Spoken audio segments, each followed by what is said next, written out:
It sounds good. Hard to see out of it. Yeah.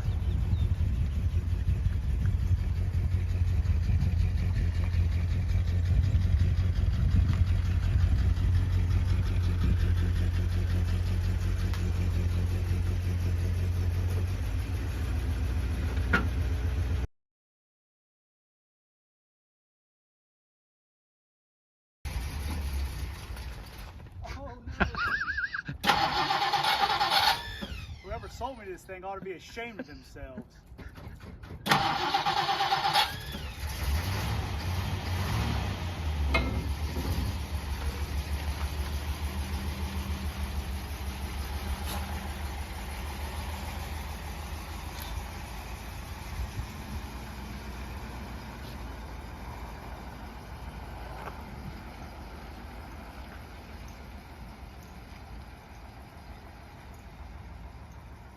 The last trip around the yard.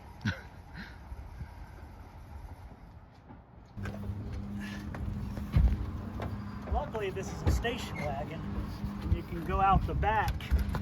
See, this is why low cars ain't much fun. Oh. Ooh, ooh. You got it?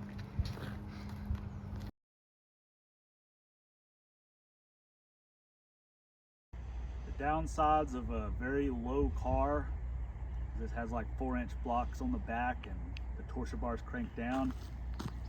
You can't open the doors. So luckily it's a station wagon.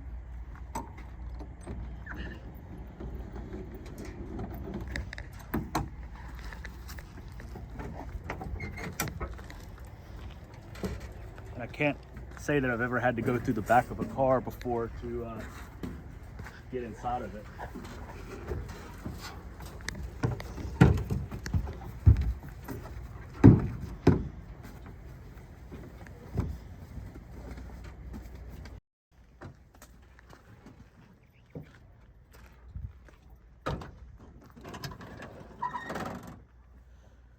Yep. The choke's not hooked up on this, so it might be hard to start. Oh, I disconnected the battery, so it's gonna be really hard to start, so maybe connect the battery.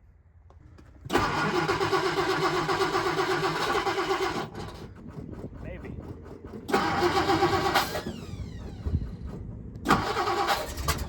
Oh.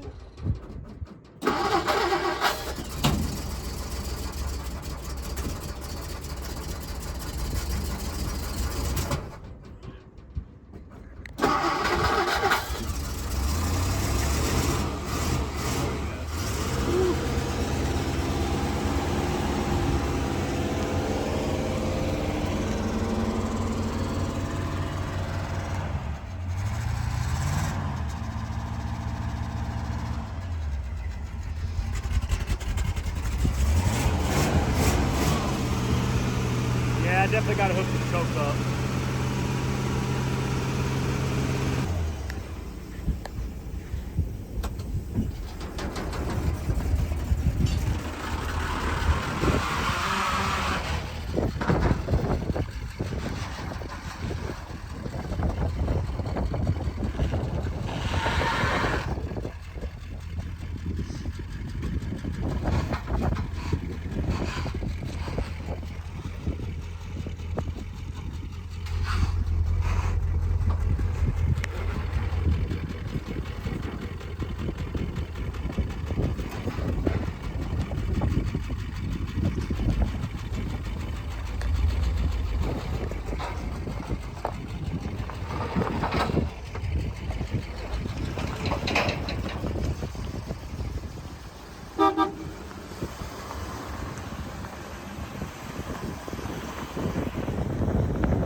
It didn't scrape that time, I don't think.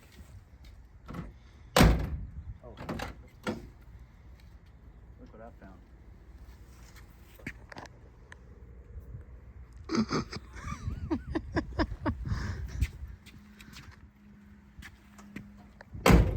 All right then. 58 DeSoto Shopper. Too low. There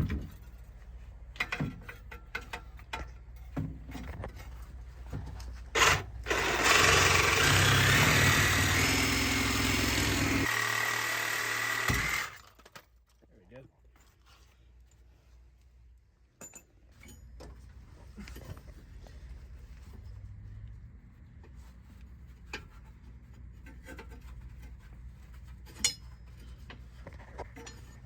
Oh, now you know your angles to the other side. Yeah.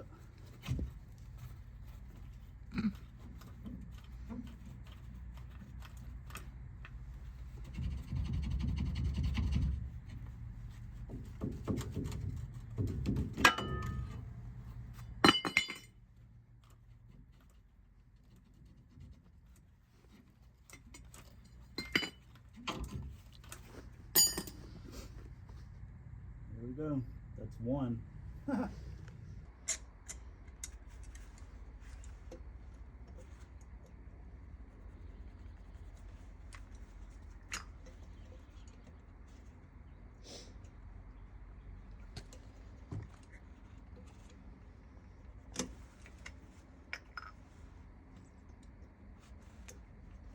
Is that a genuine California custom spider cap removal tool?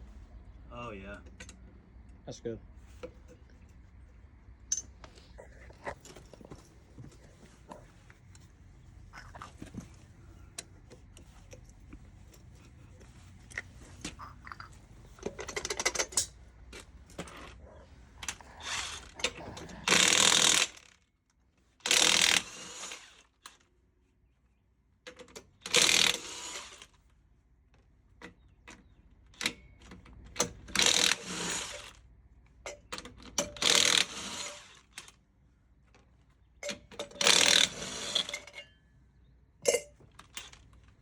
Oh.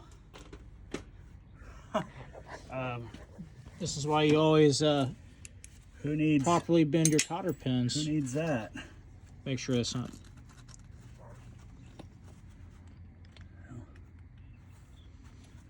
That would have, I guess technically the cap would have kept it from. So the spider cap did some good. Yeah, I guess so. Somebody forgot to bend that. Makes you question other things.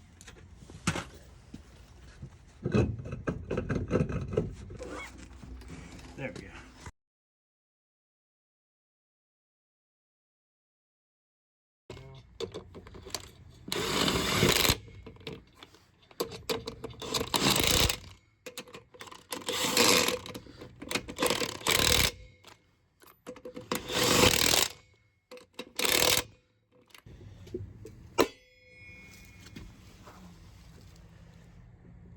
So the front end was all out of whack because they adjusted the torsion bars down to lower it. In order to adjust the torsion bars, there are bolts here at the back, right there for the driver's side, and on the passenger side there's another one. So 15/16 socket, put it on this bolt, and you can tighten it to raise the front end up. And what did we say? It was like one turn is about a half an inch of ride height raise.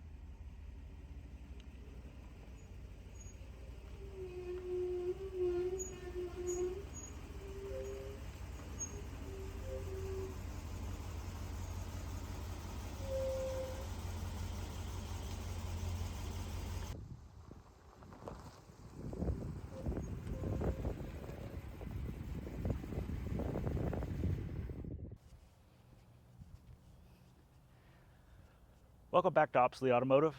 I'm Austin, and today's video is just a short sneak peek of my latest acquisition, 1958 DeSoto Shopper 6-passenger station wagon. This is a pretty rare car. They only made 1,303 of them, and this is one of the surviving examples. I don't know how many still exist. There's not a lot of info on them. There's not a lot of references about them. I guess just because they're so rare. This car, it was lowered 4 inches, had spider caps on it. That's not really my style. I use the cars, so it being so low, you know, you would have been dragging on things. You put people in the back and luggage, that thing would have always just been bottoming out. Practically already was bottoming out, to be honest. So I sawed those U-bolts off because they were so mangled up from hitting things. Took those lowering blocks out, put the original ones back on, then had to raise the front end up to match, and so that the camber wasn't all out of whack. And then also took the spider caps off and slapped on some original 58 DeSoto dog dish hubcaps. I've been kind of saving these for a DeSoto for a long time, and I finally got a use for them. So now they're on this car. I kept the beauty rings on there for now. I'm not sure if I like them or not, but the rims need to be repainted anyway, so when I go about doing that, I'll decide if I want to keep them or not. Anyways, let's take a closer look at this car and kind of check it out.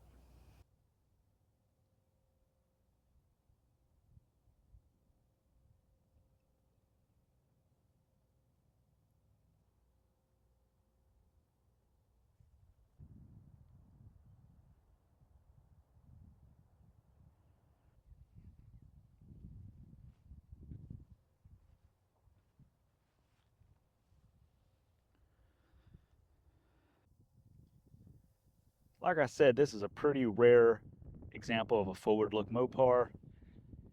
You can see it's in its mostly original paint, which is spruce green with a willow green top and stripe.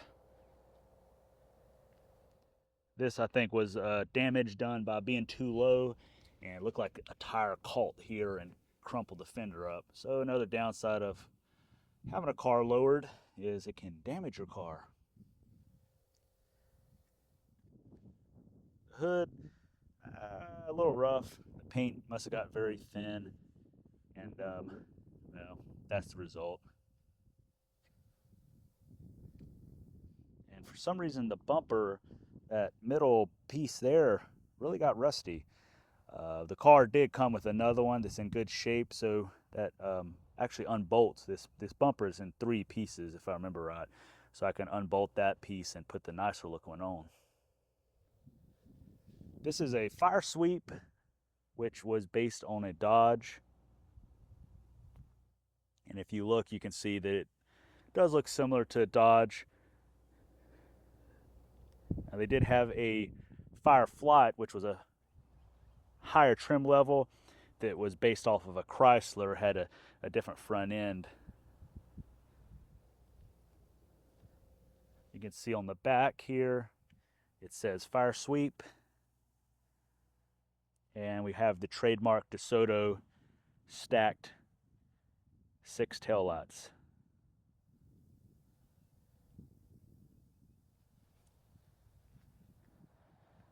This car has a manual crank tailgate glass, so you gotta turn this,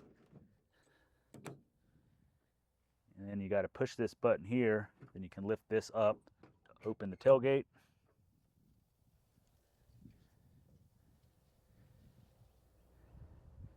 Now this is a 6-passenger, so instead of having the rear-facing seat, which would have been on the Explorer model, this one is the Shopper. It's the 6-passenger, so you have a trunk. And this is where your spare tire would have went. You kind of see where it used to be. Trunk floor is in pretty good shape.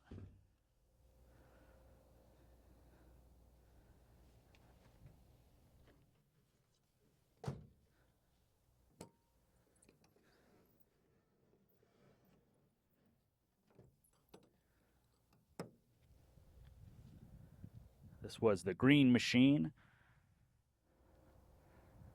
I got this from a friend of mine. I've been kind of after this car for a long while, always kind of hassling him about buying it from him, and he finally agreed to let me buy it. So now it's back in its new home in North Carolina.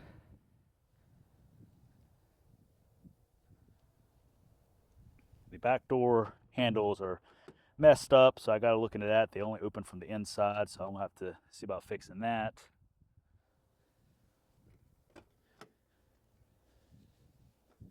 Got the original door panels there.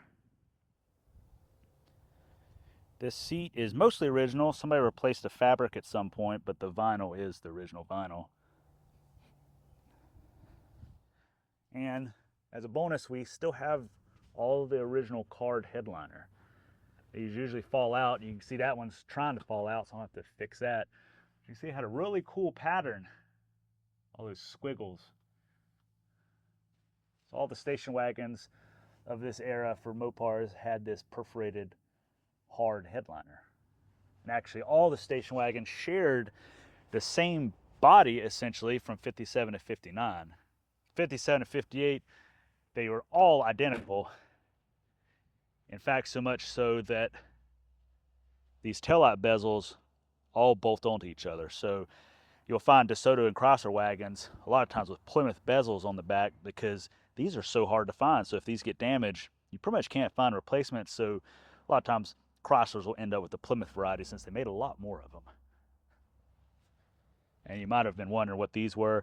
These are rubber bumpers, so when you set the tailgate down, it sits on these little pods that stick out. Instead of having, you know, a wire or a bar to hold it, it just sits on a bumper. I think kind of ingenious. Here's our gas cap.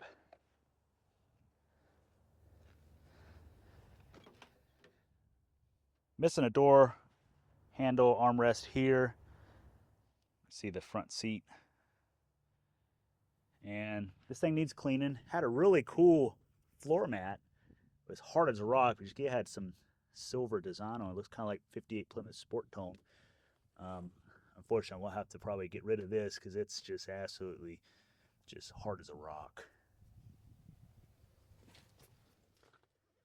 Here's our dash layout. We got a torque flat, 3-speed automatic. And on these DeSotos, the speedometer is a ribbon.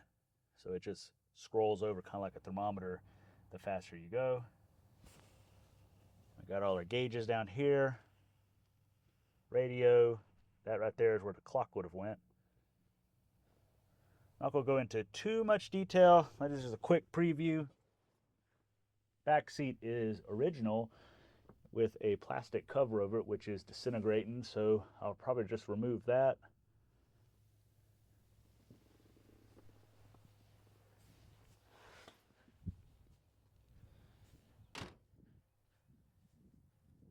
Then we can see what's under the hood. Real quick. 350 big block. And yes, I did say 350. Fun fact, Mopar was the first to have a 350 V8. So the DeSoto Fire Sleep came standard with the 350. And this one obviously has some aftermarket stuff on it. Aluminum intake, a newer Edelbrock carburetor. So I'm going to do some work on that, try to make it look more appropriate. I thought about even maybe putting a dual quad setup on this car. This motor isn't the original motor, but it is a same L350 block that would have come in this car. I do have the original motor, but it was so gummed up and nasty and wore out that the previous owner put this motor in there, which can't blame them for that. And you can see we got power brakes, power steering.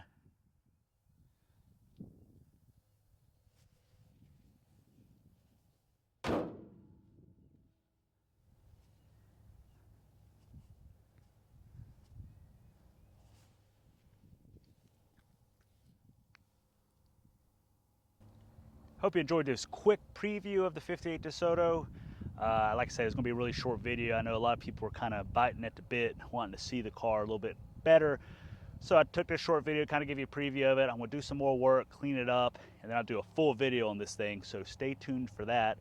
Don't forget to follow along on Instagram at Obsolete Automotive. And there's also a Patreon page with a lot of extra content that's coming that way, as well as other things I'm not posting on YouTube. So be sure to check that out. There will be links in the description for all of that. And there is also a Facebook discussion group, which I will post a link to that as well. So be sure to check those out. And if you like this video, give it a thumbs up. Don't forget to subscribe, and I'll catch you on the next one.